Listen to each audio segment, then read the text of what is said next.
Saints have their best practice of the summer, ladies and gentlemen. All right, so I'm filming this on a Friday.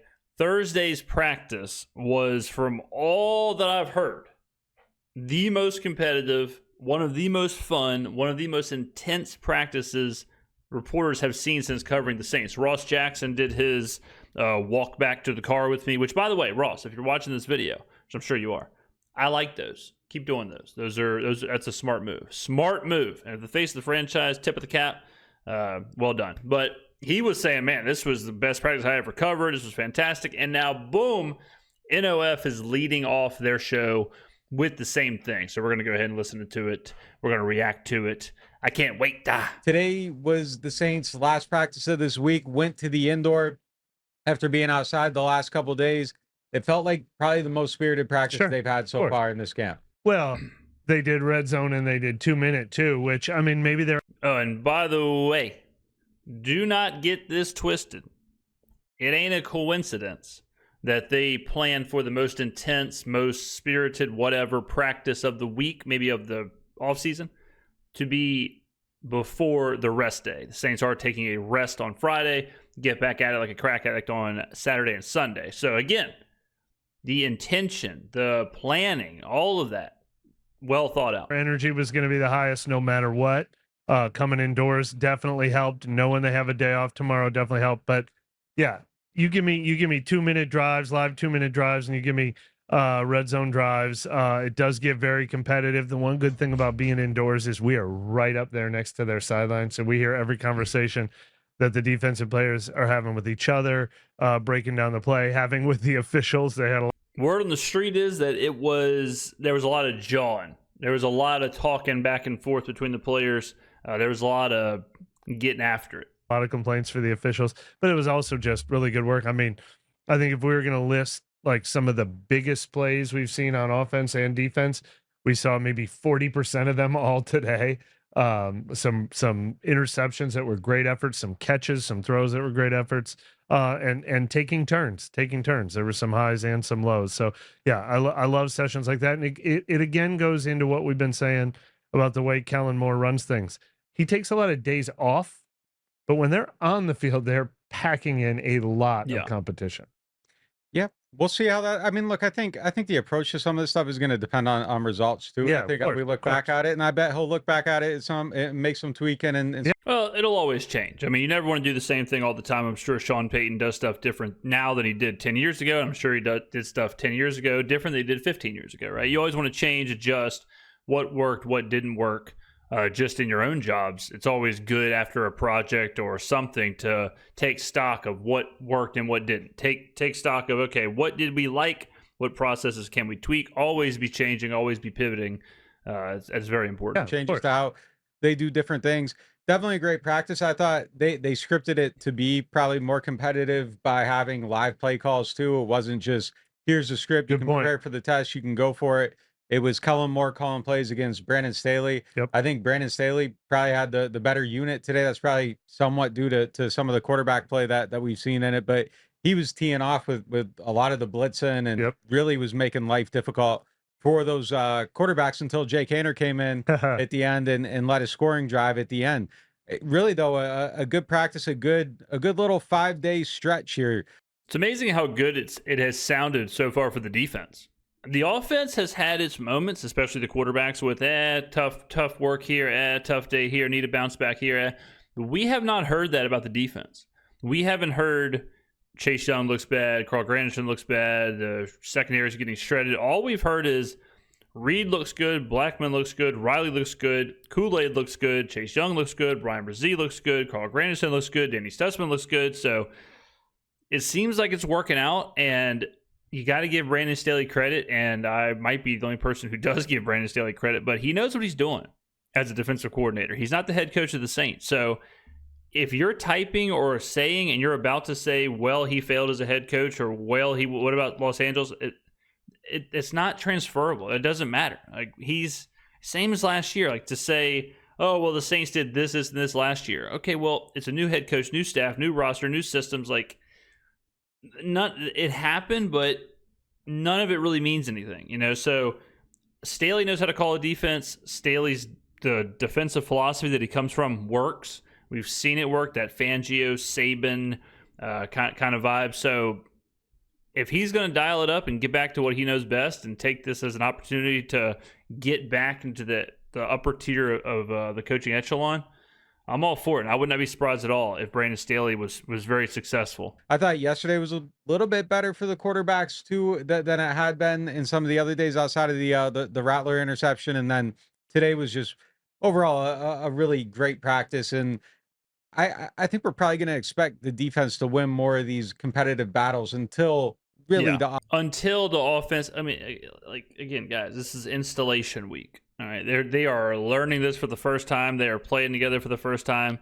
So the defense probably does have an advantage early on. Obviously, we'll see how it tracks if the offense ever gets back and starts winning these battles. But yeah, I mean, I think the defense in the offense versus defense, I think the defense does have a slight advantage at the beginning. Offense gels overall, and I think that's still definitely a work in progress so far. Defense better win. I mean, that's where they have more talent, more investment stacked up. I think it'd be concerning if like Rattler and Shough were throwing all over the defense. You know, I mean, we just talked yesterday about Kool-Aid McKinstry being one of the standout players in camp. The edge rushers are having a good camp. So you also got to factor in the defense doesn't really rotate. I mean, they obviously do rotate, but for a quarterback to rotate, that's a way bigger deal. That's a way bigger change for that side of the ball than what the defense is doing. So the defense is a little more cohesive just inherently, but yeah, I mean, they're a little more stacked on that side of the ball. Are they? I mean, again, yeah. When the hell did we start saying that? My oh my oh my oh my oh my oh my oh my, how things change, huh, ladies and gentlemen? All of a sudden now the defense is stacked. All of a sudden now the defense is better than the offense. When a couple weeks ago it was, what's going to happen in our secondary? Our defensive line sucks. Who's our edge rushers? Who's our safeties? Right? All of a sudden the defense is stacked. Shows you what a couple of good weeks of practice with Quincy Riley and Kool-Aid and Julian Blackmon. All of a sudden those answers start getting, or those questions start getting answers. Answers start getting questioned. All of a sudden, people start singing a different tune against the quarterbacks. I mean, not getting picked apart. Yeah, I mean, so adding the quarterback, but like, you think that I would say they have more talent on offense, but the quarterback is the missing piece of it. But that's 80% of the equation.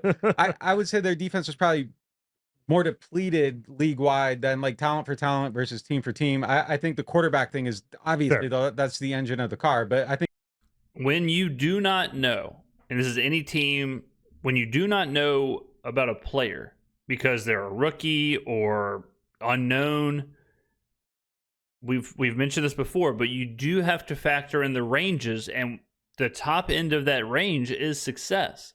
So for the Saints, we didn't know, and we still don't know what Quincy Riley is going to be, what Danny Stutzman is going to be, what any of these guys are going to be. They're rookies. We have no clue at all, right? All of a sudden, just like in 2016, 2017, we didn't know what Alvin Kamara was. We didn't know what Marshawn Lattimore was. We didn't know what Michael Thomas was. We didn't know what Ryan Ramczyk was. I mean, Alvin Kamara was not a first-round pick, right? He was not this guy's going to be an absolute superstar. At Tennessee, he was benched, okay? So it's impossible to come out here and say, like, okay, yeah, this guy's going to be a cornerstone. This guy's going to be a lockdown cornerback. This guy's going to be, one of the best linebackers in the game. This guy's going to be this until you see it. But once you see it, all of a sudden now it's like, well, I'm not as worried about the defensive backs. I'm not that concerned with the Saints secondary. I still see people say, like, why haven't we went and got Asante Samuel? Why haven't we traded for Darrelle Revis or whatever cornerback someone randomly says? I'm kind of chill with Kool-Aid, Alante, and Quincy Riley right now. I'm kind of cool with Justin Reed, Julian Blackmon. I'm kind of cool with what's going on here. I'm all right with Werner Davis, Stutzman, this linebacker group. I'm kind of okay with where we're at, right? So I'm not saying that Riley is going to be the next Marshawn Lattimore. I'm not saying these guys are all of a sudden going to be Hall of Famers, but when they start to answer the questions, you kind of got to let them, and you have to let them just be, instead of saying, "Oh, the Saints are going to suck," because like the national media has no clue who these players are. You got to kind of say, well, I mean, and that does go with the quarterbacks too. You know, Shough could be good. Rattler could be good. You cannot fail students until they take the test. I think the body of the car is pretty solid Fair. on offense. And look, since they're not tackling, I think this offense is going to try to survive by running the ball, stubbornly sticking with the run game, not asking the quarterbacks to make or break them. And it just doesn't really set up in practices like this to establish the run, hammer away at them with the run. And that's where this Saints offense would have the biggest advantage against the Saints defense, I think. But I was thinking of it more from a passing game standpoint, that I don't expect these quarterbacks to carve up this defense. Yeah, no doubt. Yeah. Well, I mean, that's interesting too, right? Like a couple weeks ago, you would have said, all right, who would you rather have? Olave, Shaheed, Cooks, Kamara, whatever, Jawan, or Riley, Kool-Aid, Taylor, TBD safety, Justin. Like the fact that now it's kind of like, all right, well, I mean, a little bit of column A, a little bit of column B is a good thing for the Saints. Yeah, I mean, I think if the quarterback was good, we'd probably feel different about, like, I don't mean the quarterback's bad, but I mean, if it was like a fully developed, delivered top 10 NFL quarterback, I think we'd probably feel bad about what we're seeing on defense more so than we have. I think the defense has looked okay. They're definitely, I think the pass rush is coming together a little bit better than I thought it would overall. Again, you got some young players on the O-line, so you don't know necessarily how much everything stacks together, but Staley's plan is certainly more aggressive than I think DA's was at the end of his tenure. At the beginning of DA's tenure, probably until about 3-4 years ago, they were very, very attacking, and you see more of that with Staley. I just like that brand of football better. There's definitely a math test that you can put together and a math problem you can create for the offensive line with the simulated pressures and showing 7, dropping them, only sending 4, creating mismatches through confusion. But I like just some just like, hey, we're gonna send 5 and you're gonna have to try to block all of them. I like some of that. I spent about 30 minutes talking with Staley after practice today and teased to the story I'm going to write later. But it's funny because I was asking him, okay, explain, this in the simplest terms. It can't be as easy as Chase Young and Carl Granderson and Cam Jordan are making it out like they're just thrilled to be able to attack from an edge rushing spot, have the space, have the one-on-one matchups against the tight end. So, what's the downside of this scheme? And he's like, I'm not sure. There you go. It was so funny, but the quote I did love is, if you want those edge players to be the tone setters for your defense, the difference makers for your defense, then you have to put them in a position to set the tone and make a difference. It's clearly a hallmark of his approach. Yeah, and you see it. Like, it just looks like it, and it's a little more. Well, that classic ESPN. Well, that is a math problem too, where Staley's kind of drawing the stuff up. Like, all right, how can I move the chess pieces to get whatever player? Let's just use Brian Brzee. How can I move the chess pieces to force the offense to deal with it in such a way that it frees up Brian Brzee? And then you can do the same thing for whatever player. That's kind of what Staley's going to do. Fun to watch. Yeah, it's definitely more fun to watch. I just like seeing guys creating pressure instead of. And look, again, this is the way the league's going, and there is a math problem, and you can think through it. And it's, if you're dropping 7 and sending 4, and you're creating confusion with how you're sending the 4, you're probably gonna have a lot of success. But if it's not working consistently, you're gonna be scratching your head at the end of it. And I just think that the math wasn't working for them. Look, talent deficiency probably creates some of it too. And when you don't have Hall of Fame pass rushers all over your defensive line, you probably need to send that extra guy now and then. And we're seeing more of that. And I just like it. I think it makes sense for this team. And I think we're seeing some results with it. It was really hard for these quarterbacks to throw the ball at times today, especially when they got into the 2-minute and you knew they were going to throw the ball. And then Staley was just all out of. Oh, that's when, you pin your ears back and you just get after it. Attacking, and you saw the difference there. And again, I think some of that's processing, especially when you get down to Tyler Shough. I think he was having some problems with that aspect of it. But best practice of the summer, I feel like we're starting to see more come together. Isolating QB out of it.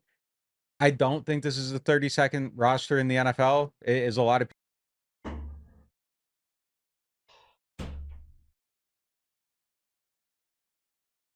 You'll remember me saying this. But I said, once camp starts, once the players are on the field, all of this, like, I want the team to tank, or 2 wins, 3 wins, or this team's not good, or this is a bad team, or the 32nd team in the NFL, all that's going to go away. because the newness, the adventure, the excitement, all of that's going to take control. And really quickly, obviously it's going to start locally because that's who's watching practice. But once the regular season hits or preseason hits, you're going to hear it nationally. And all of a sudden it's going to shift. And we're going to see this team be what they are, which is an exciting, rebuilding, young, energetic team.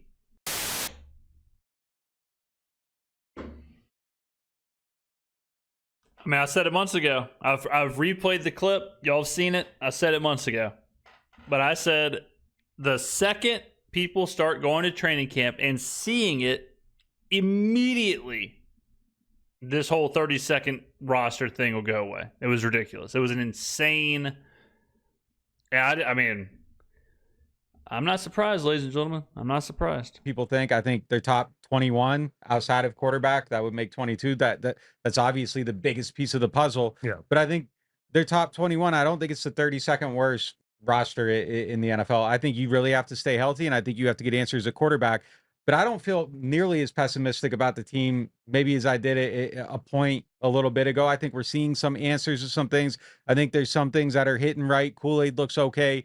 I like the emergence of Stutzman. I like Blackman and Reed as a combo. I think the wide receivers are pretty good at the top. I think the O-line's probably going to be decent. Have huge questions about tight end. Have huge questions about quarterback. I think they could still potentially, have a long season. But I think some of these things that you're hoping to be like, hey, is this going to be fun to watch this year? Is Kool-Aid going to be? Yeah, I think it is. I think Alante is going to be fun to watch. There's some things that I'm starting to feel a little bit better about as this process goes on. Yeah.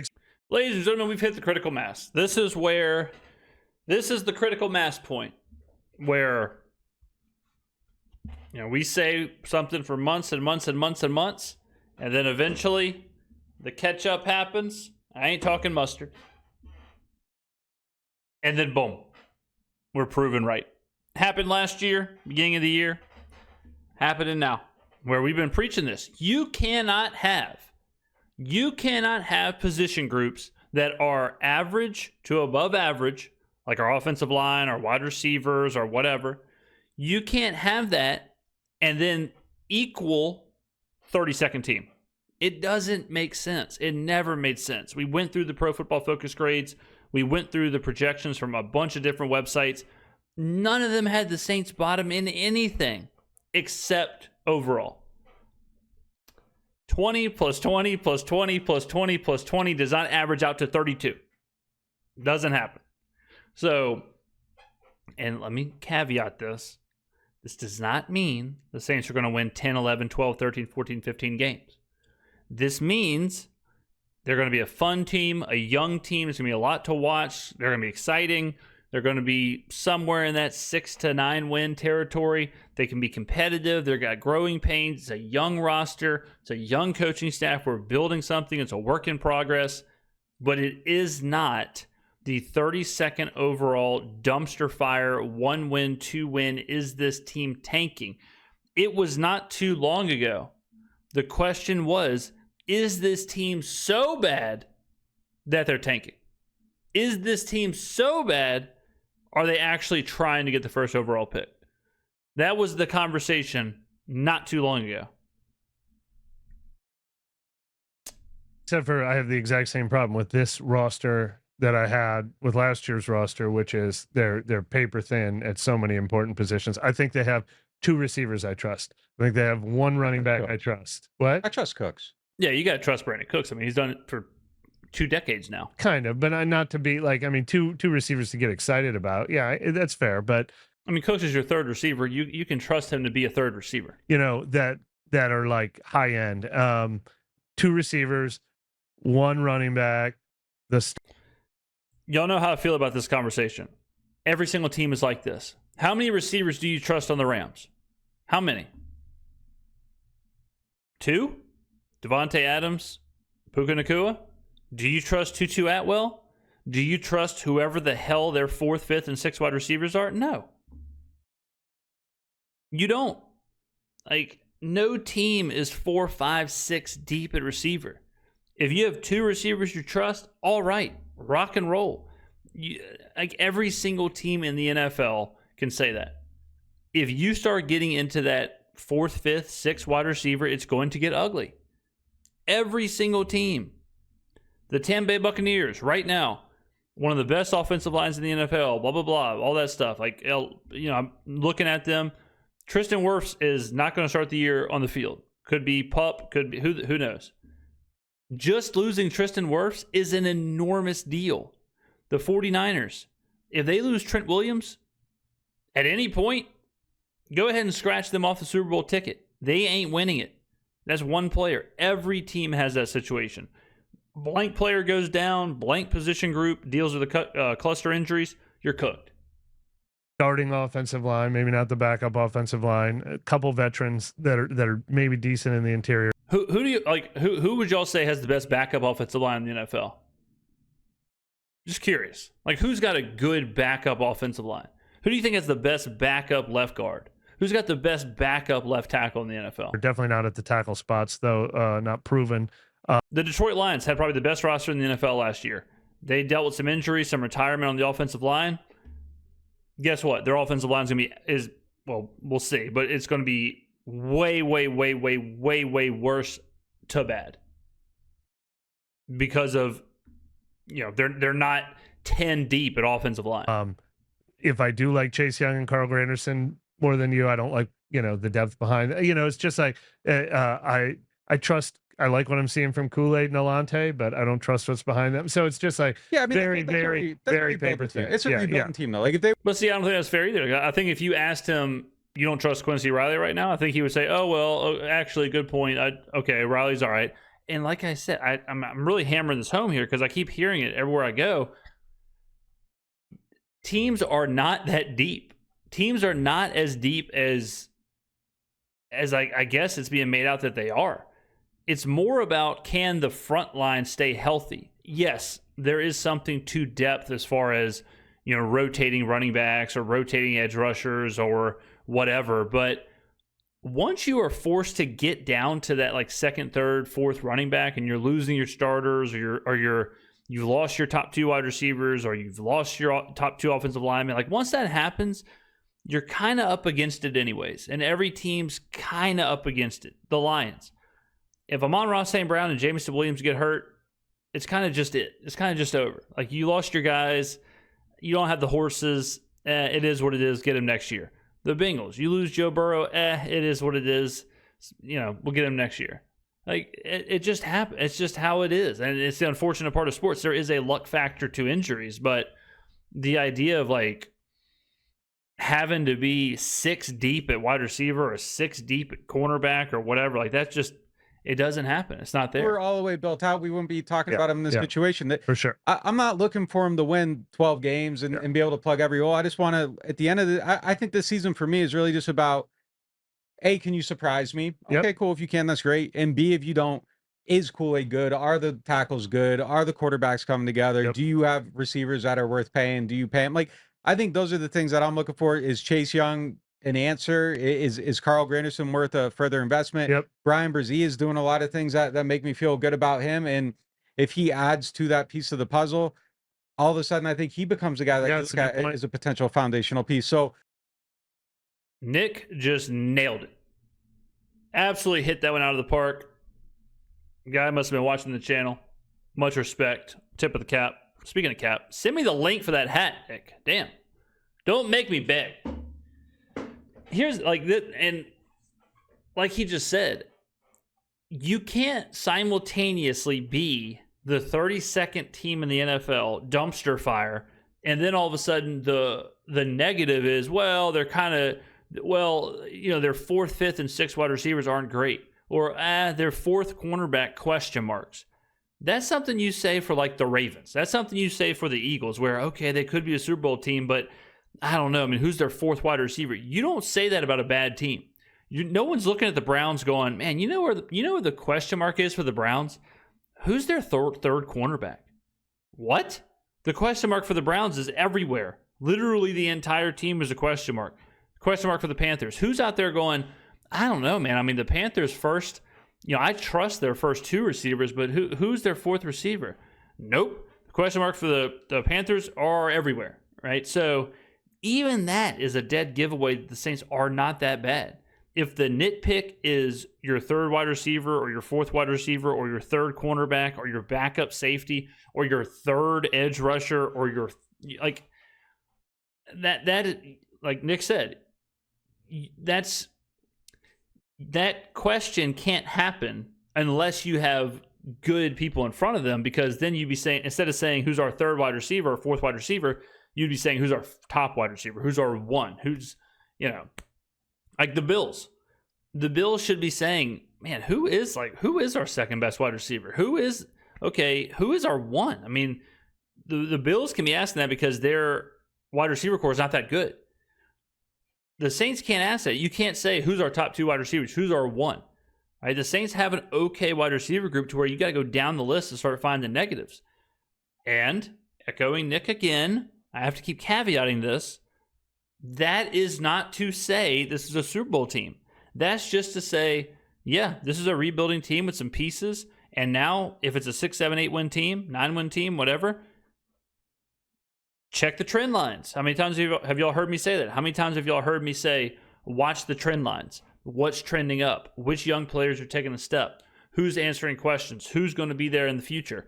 What's Kelvin Banks look like? If we win 8 games and Kelvin Banks is really, really good, check mark, cool, hang a banner. Because now you got Kelvin Banks at the left tackle, Tulise Fuaga at right tackle. They're both on rookie contracts. Go.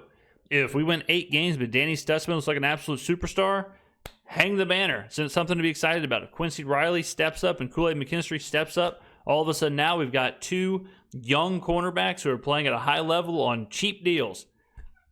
Those are things to be excited about. It is not just 10 wins. It's not just 11 wins, 12 wins, NFC South Championship, whatever, especially for a team that's rebuilding. Remember, we're in the rebuild, right? So we're caught in that in-between where people are like, wait, I thought we were rebuilding. Wait, how am I supposed to feel? I'm confused. This is an organic rebuild. This is what the Saints have been doing for over 20 years.